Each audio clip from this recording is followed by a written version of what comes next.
Assalamualaikum warahmatullahi wabarakatuh. Perkenalkan, saya Ayu Fazila Putri, mahasiswi Universitas Negeri Jakarta, Fakultas Ilmu Pendidikan dengan program studi Pendidikan Guru Anak Usia Dini 2019B. Di video kali ini saya akan melakukan proses internalisasi terhadap guru bimbingan dan konseling atau yang bisa kita kenal dengan guru BK. Selain itu, video ini juga sebagai tugas pada mata kuliah pendidik dan tenaga kependidikan yang diampu oleh Dr. Andes Hapidin, Magister Pendidikan. Nah, saya melakukan proses internalisasi terhadap guru BK di SMP Islam Al-Azhar 23 Semarang, yaitu Ibu Azizah Ummu Syaroh, Sarjana Pendidikan. Oke, selanjutnya. Nah, selanjutnya adalah pembahasan mengenai kompetensi guru bimbingan dan konseling. Pertama, guru bimbingan dan konseling harus memiliki kompetensi pedagogi. Guru bimbingan dan konseling yang dapat memperoleh bahan ajar dan teori yang perlu disesuaikan dengan kondisi siswa dengan memberikan model pengajaran kepada siswa. Lalu, guru bimbingan dan konseling memahami kondisi siswa dan juga memungkinkan siswa untuk dididik atau dikonsultasi menggunakan teori yang ada untuk beradaptasi dengan situasi setiap siswa. Kedua, kompetensi kepribadian. Guru BK adalah individu yang berkepribadian, berkeyakinan, bertanggung jawab, disiplin, dan juga ilmu yang luas yang didapat dengan mengikuti seminar, belajar dari buku, belajar dari lingkungan, lalu juga melatih keterampilan karakter yang akan membentuk guru bimbingan dan konseling, memberikan teladan dan panutan yang baik kepada siswanya. Yang ketiga, kompetensi sosial guru bimbingan dan konseling menjelaskan bahwa guru BK memiliki tingkat kepekaan dan kerjasama yang tinggi terhadap orang lain, seperti berempati dengan orang lain, dan juga dapat bekerja sama dengan orang lain seperti siswa, guru, kepala sekolah, orang tua murid, dan juga staf lainnya. Keempat, kemampuan profesional. Seorang guru BK atau profesor merupakan seperangkat keterampilan yang harus dimiliki oleh seorang guru BK atau konsultan. Tidak hanya menguasai konsep-konsep teoritis pelayanan dan bimbingan konseling, tetapi juga konsep-konsep teoritis tersebut sesuai standar yang telah ditetapkan.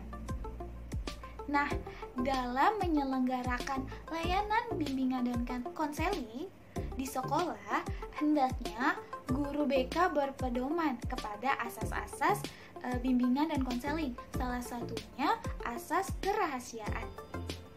Nah, peran dari guru BK yang secara khusus yaitu melakukan kegiatan pengajaran dan konsultasi yang bermanfaat bagi orang-orang atau siswa yang mengalami kesulitan atau permasalahan. Nah, itu dia pembahasan mengenai kompetensi yang harus dimiliki atau dikuasai oleh guru BK. Oke, selanjutnya.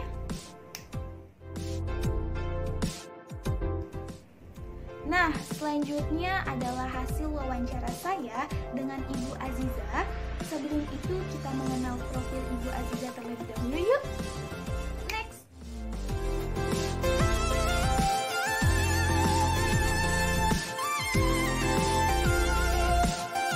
Nah, ini dia hasil wawancara saya dengan Bu Azizah.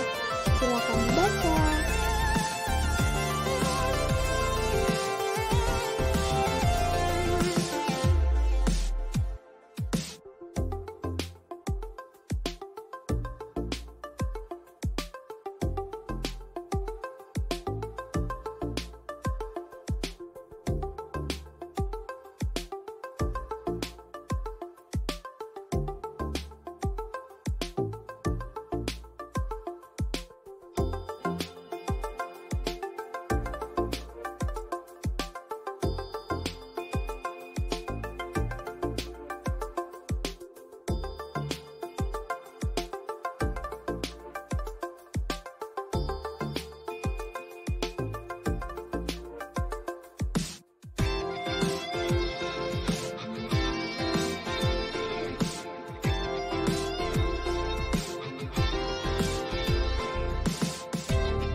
Oke, setelah teman-teman membaca profil dan hasil wawancara saya dengan Ibu Aziza, saya memiliki analisis terhadap wawancara yang saya lakukan dengan Bu Aziza, yaitu analisis profil. Menurut saya, Bu Aziza sudah bisa dikatakan sebagai guru BK karena sudah sesuai dengan kualifikasi seorang guru BK, yaitu sudah bergelar sarjana dengan jurusan bimbingan dan konseling di Universitas PGRI Semarang.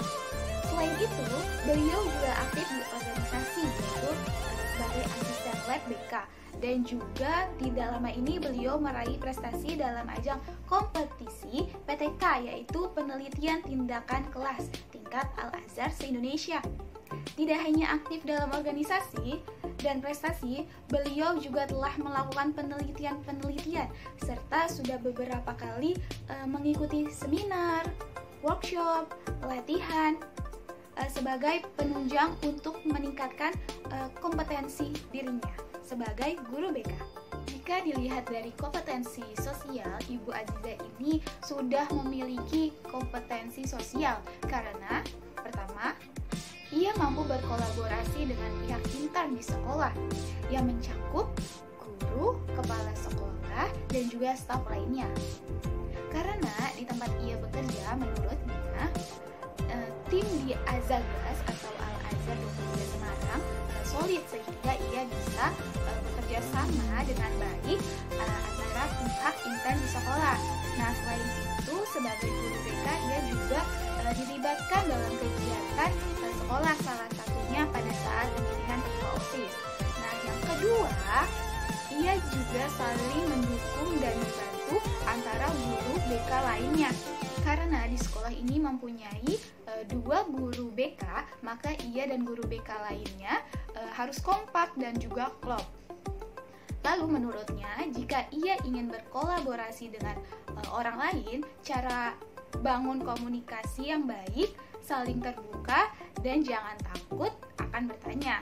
Nah, yang ketiga, selain berkolaborasi di dalam sekolah, ia juga bersosialisasi dengan guru BK sekolah lainnya, yaitu masuk ke dalam sebuah grup BK untuk sharing informasi.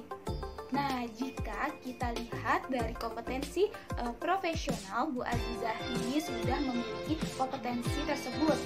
Karena pertama, Bu Aziza ini menyelenggarakan program atau kegiatan BK sesuai dengan program yang ia telah buat, mulai dari merancang, melaksanakan, dan mengevaluasi program BK.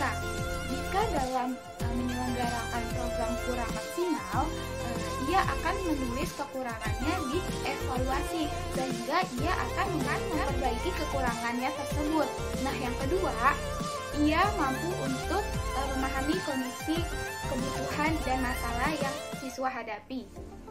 Nah, jika kita lihat dari kompetensi pedagogik, Bu Aziza sudah memiliki kompetensi tersebut karena pertama, ia mampu memberikan layanan klasikal kepada siswa sesuai dengan materi yang dibutuhkan oleh siswa.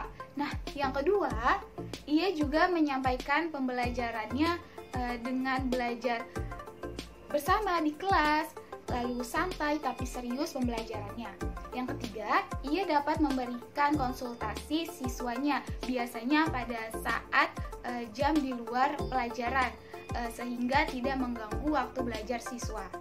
Tidak hanya memberikan konsultasi, tetapi ia di sekolah terdapat program bahwa ada imtak. Jadi setiap materi yang ia sampaikan harus ada 1 atau 2 ayat Al-Quran yang cocok atau yang sesuai dengan materi tersebut. Nah, jika kita lihat dari kompetensi kepribadian, Bu Aziza ini sudah menerapkan dan memiliki kompetensi kepribadian di dalam dirinya. Menurut saya, Ibu Aziza ini sosok guru BK yang dapat menjadi teladan, yang memiliki kepribadian yang kuat sehingga akan memberikan gambaran yang positif terhadap bagaimana karakter yang baik dan berwibawa kepada siswanya. Selain itu, ia juga akrab dengan muridnya. Dengan cara yang ia lakukan adalah mendekati muridnya dengan cara menyapa, sering mengobrol dengan muridnya, lalu mencari tahu tentang murid tersebut, selalu ramah dan juga membuat siswa nyaman dengannya. Hal ini sudah termasuk dalam kompetensi kepribadian, karena perilaku tersebut dapat menjadikan teladan bagi siswanya. Nah, biar lebih optimal, ia juga memiliki kompetensi kepribadian yang terdapat di dalam Permendiknas nomor 27 tahun 2012. Nah, jika kita baca wawancara tadi, Bu Aziza sangat mengedepankan asas-asas bimbingan dan konseling, yaitu salah satunya asas kerahasiaan, atau yang bisa kita pahami yaitu mampu merahasiakan identitas dan permasalahan siswa. Menurut beliau, kerahasiaan itu sangat penting di bidang konseling, apalagi untuk para siswa. Karena jika seorang guru BK menjadikan konsultasi ini sebagai bahan gosip, itu salah. Berarti hal ini sudah menyimpang dari asas bimbingan dan konseling, dan juga akan berdampak bagi siswa karena bisa saja siswa sudah tidak percaya lagi dengan guru BK tersebut. Nah, jadi bisa kita katakan bahwa Bu Aziza sudah menguasai dan menerapkan kompetensi-kompetensi yang harus dimiliki atau dikuasai oleh guru bimbingan dan konseling, serta berpegang teguh pada asas bimbingan dan konseling. Nah, itu dia analisis yang dapat saya sampaikan. Selanjutnya, next. Nah, selanjutnya adalah kesimpulan nih teman-teman. Dengan jawaban yang Ibu Aziza berikan, kita dapat menyimpulkan bahwa untuk menjadi seorang guru BK itu harus begitu bersahabat atau akrab dengan siswanya, sehingga tidak ada tembok yang membatasi antara guru dengan siswa. Selain itu, terlihat dari Ibu Aziza menyelesaikan sebuah kasus permasalahan dengan baik, dan sebagai guru BK ia juga menyarankan siswanya yang mempunyai permasalahan yang berat untuk datang ke psikolog, sehingga siswa tersebut mendapatkan penanganan yang lebih lanjut nih teman-teman. Nah, selain itu, ia juga memegang teguh asas bimbingan dan konseling, yaitu salah satunya asas kerahasiaan. Ia akan merahasiakan identitas siswanya yang mempunyai permasalahan, dan juga merahasiakan permasalahan yang dialami siswanya, serta ia juga tidak memihak salah satu yang sedang mempunyai masalah. Jadi, ia netral. Nah, semoga dengan adanya wawancara ini kita menjadi terinspirasi dan termotivasi untuk menjadi guru yang bersahabat dengan murid, dan juga memegang teguh kompetensi dan asas-asas yang telah ditetapkan. Nah, sampai di sini dulu ya teman-teman.